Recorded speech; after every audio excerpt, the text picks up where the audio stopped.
பாட்டியம்மா இது சம்பந்தமா நீங்க வந்து ஊராட்சி நிர்வாகத்திட்ட சொன்னீங்களா? ரெட்டாச்சு சொன்னீங்களா? வார்டு நம்பர் கிட்ட, தலைவர் கிட்ட, துணை தலைவர் கிட்ட யார்கிட்ட சொன்னீங்களா? எல்லார்கிட்டும் சொன்னோம். இப்படித்தான் கொட்டி வராங்களா கண்ட அப்படி அடி கொட்டி போல. பொன்னேரி மீடியா நேயர்களுக்கு வணக்கம். சோம்பட்டு ஊராட்சியில் குப்பை கழுவுகளில் நடந்து வரும் பள்ளி குழந்தைகள். சேதமடைந்த குப்பை கிடங்கு மாற்றப்படுமா? அப்பகுதி மக்கள் வேதனை.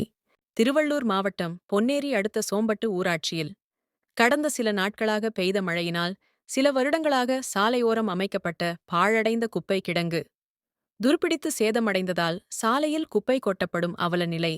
மழைநீர் சாலையில் தேங்கியுள்ளதால் குப்பையின் கழிவுகள் தண்ணீரில் கலந்து துர்நாற்றம் வீசுவதும் நோய் தொற்று ஏற்படும் அபாயமும் உள்ளது.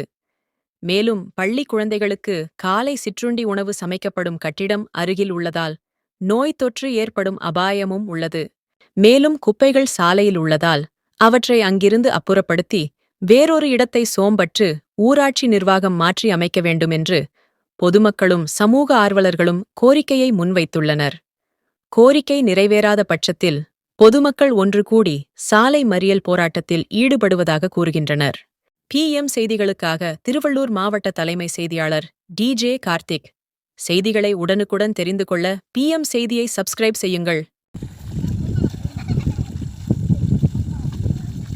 வணக்கம், என் பேர் பாலாஜி, நான் சமூக ஆர்வலர். சோம்பட்டு பஞ்சாயத்துக்கு உட்பட்ட இந்த பகுதியில் சோம்பட்டு மேற்கு பகுதியில் தொடக்கப்பள்ளி இருக்குதுங்க. இந்த பள்ளிக்கு எல்லா சமூகத்து பிள்ளைகளும் படிக்கிறாங்க. அந்த படிக்கிற பட்சத்தில் குறிப்பிட்ட இந்த ஆதிதிராவிடர் வசிக்கிற மக்கள் வந்து இந்த வழியாக தான் இந்த பிள்ளைகள் ஸ்கூல் போய் படிப்பாங்க. இதுக்கு இடையில போகிற இடையில பார்த்திங்கன்னா இது சோம்பட்டு பஞ்சாயத்து நிர்வாகம் வந்து இந்த குப்பைகளை வந்து கொட்டி இந்த மழை தண்ணி அதெல்லாம் ரொம்ப சேதம் கூட சேர்ந்து மக்கும் குப்பை எல்லாமே சேர்ந்து மாசு கட்டுப்படி சுகாதாரத்துக்கு எல்லாம் நிறைய ஏற்படுதுங்க. இதுக்காண்டி நம்ம பஞ்சாயத்து நிர்வாகத்தில் பல தடவை சொல்லியும் அவர் வந்து எந்த நடவடிக்கையும் எடுக்கலை. கேட்டால் நான் இங்கே தான் கூட்டுவோம் அப்படின்னு ஒரு ரீசன் வைக்கிறாரு. பசங்க படிக்கிற பிள்ளைங்கள் வந்து கல்வி வந்து கேள்விக்குறியாக நிற்குது இந்த பிரச்சனைனால. மற்றும் பக்கத்துலேயே பார்த்திங்கன்னா நம்ம காலை உணவு திட்டம் சமைக்கிற மண்டபம் இருக்குது.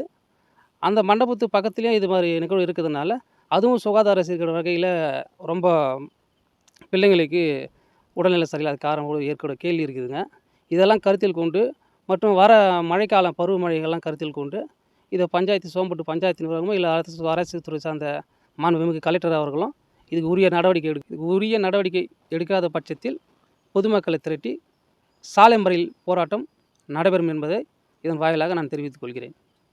நல்லா எடுத்தாந்து பள்ளிக்கூடத்தில் விட்டுட்டு வீட்டுக்கு போனேன். இப்போ வர சொல்லிக்குதுங்க பசங்க, பையன் வர சொல்லிக்கிறான் பேரை. போக முடியல. என்னை இட்டுக்கணும் வா, நான் வர முடியல. மழை வந்தால் குடம் எடுத்துக்கணும், பைய எடுத்துக்கணும், செருப்பு போட்டுக்கணும். இந்த வெயில் வரவே முடியல என்னால். வந்து 4:30 மணிக்கு வந்து அங்கே நின்று என்னை இட்டுக்கணும் வா. குப்பை கூட இருக்குதா, பக்கத்துலேயே இருக்குது குப்பை.